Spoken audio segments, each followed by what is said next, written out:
bird dog legs.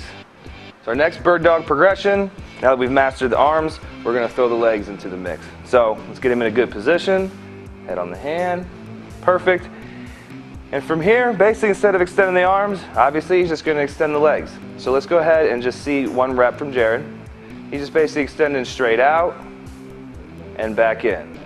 So we can see that when Jared extends that leg out, we're getting a little bit of lumbar extension here. So what we want to do, and honestly this is something we see on a lot of bird dogs, is people kicking that leg too high for their ability level. So what basically Jared did was barely brushes that toe across the floor. So I want you to actually brush your toe most of the way out until the very end, and then extend that leg.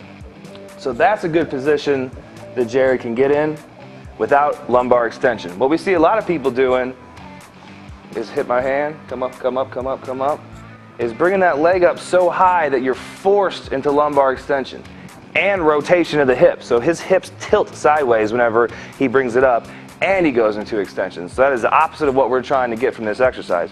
What we're trying to get is for him to be able to keep a neutral lumbar spine and get basic hip extension with hip flexion, just like in the active straight leg raise and almost every corrective exercise that we do, but in this quadruped position while timing that breathing. So I'll give him a target back here, some proprioceptive feedback, bring it on back, and then come to my hand again, and just tap that heel to my hand.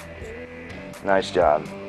And over time, as he starts to get more control and better hip extension with core stability and quadruped, that foot will go higher and higher, and he'll have stability throughout. So that is the bird dog legs.